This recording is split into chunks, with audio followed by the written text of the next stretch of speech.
Alright, so in this video I'm going to show you how to properly install SUPERSQL function.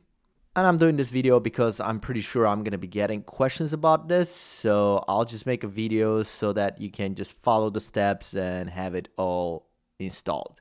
So right now I have this spreadsheet, and in here I want to be able to use the function. Now the first thing you want to do, you want to go to Tools, Script Editor to open your script editor. So it should show up like this. If you get this message, go ahead and dismiss it.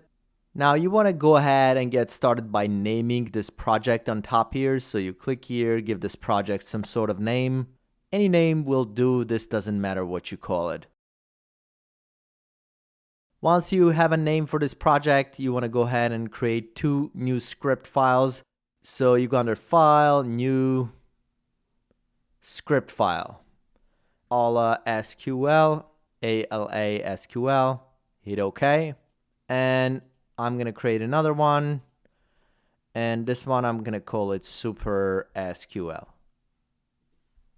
So now at this point, you need to grab the code and copy and paste to both of the script files. So whatever you already have here, you want to delete in both of these, SUPERSQL and ALASQL.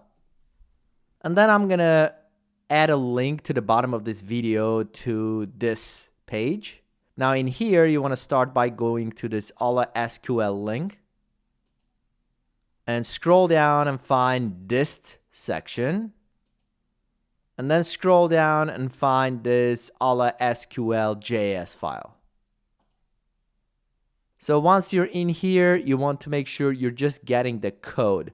So the best way to probably do that is to click on this raw button, and that should get you the code. And then you can do Control A or Command A to select the entire code, Command C or Control C to copy it, and then go back to your script editor, open that ALASQL, and paste it right here. This may take a couple of seconds.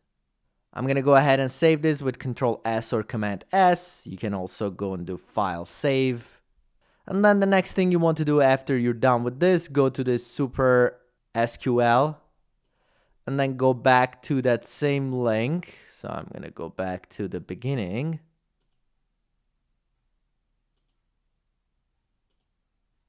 And this time you want to go to this SUPERSQL Google Sheets function. Here you want to open this code, click on that. And this is our code. Again, I'm going to click on raw, Control A or Command A to copy this, and Control C. Go back and paste. Again, Control V or Command V should do that. And go ahead and save this as well. Don't forget to save both of these. So File, Save or Save All, or Control S or Command S every time you paste it. So once you do all of this, you may think that you're done, but you're not. So the last thing you need to do to finish this installation, you want to go to your spreadsheet and open your spreadsheet settings under File. Now here, you want to make sure you have the correct time zone selected. Now for me, that's Central Time, so I'm going to leave it at that and save. After you do this, you want to go back to that script editor. And here, you want to go under File again and go to Project Properties. Because in Project Properties, there's also a time zone. So if you scroll down here, see there's a time zone. And as you can see, for me, it didn't pick the same time zone. It went Central Time, Mexico City. So I want to make sure I choose the same time zone that's selected for my spreadsheet. So for my spreadsheet, it was just regular Central Time. That's the same one I'm going to choose here. And you want to do the same. So you want to choose the same time zone for both your spreadsheet and in the script editor. Save this. And once you did this, you should be all set. So I have it all saved. I want to go back now and try to use this. So I have this data and I have this people. Now I'm going to do a quick join here by adding a spreadsheet. I'll do equals SUPERSQL, open parentheses, and I'll do my SQL statement. So I'm going to do select So I'm going to do some things from here. So I'll do customer ID and quantity from this particular table.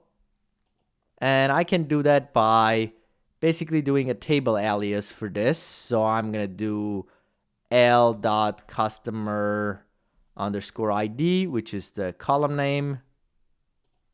And we have to type this correctly. And then l.qty, which was quantity. So basically L refers to the name of the table. I call it L as left.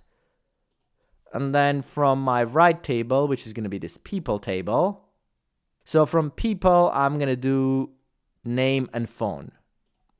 So I'll do r.name, comma, r.phone. So 2 columns from left table, 2 columns from right table. So then I do my from statement, question mark for the first table, and we'll do the alias L, which is the left table. And then we do left join, another question mark for the right table, and the alias will be R. And we are joining these on. So let's see, from left table, that's going to be this column called customer ID.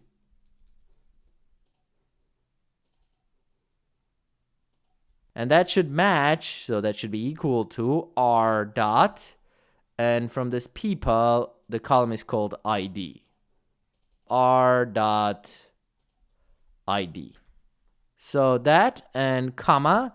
Now I have to make sure that after the comma, I select the first table as the left table, which is going to be the data range from here. And because I was clicking around so much, selecting this is not going to be so easy. So let me see if I remove this. Will it allow me to do this?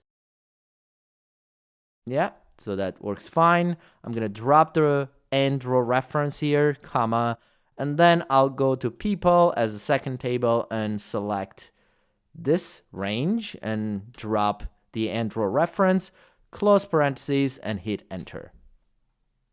There it is. So it did not work. So I have to see what I didn't do right. So it seems like I didn't select this table right. See, it goes from A2 through C. And it should be A1 through C. I didn't select the headers. So let's go and fix that. This should be A1 through C. And there we go. Now this seems to work. So we have our customers, and it seems like we have 2 customers with the same ID, which you usually shouldn't have. So I'm going to just go change this one to like 2. So that doesn't happen. So we have 1, 3, and 2. And now we should have our joined table using our join statement. So that's the way you can set up this function so it works correctly. Make sure you set up time zones in addition to just copy and pasting the code. And that's pretty much it for this video. Thanks for watching. Please subscribe, and I'll see you in the next one.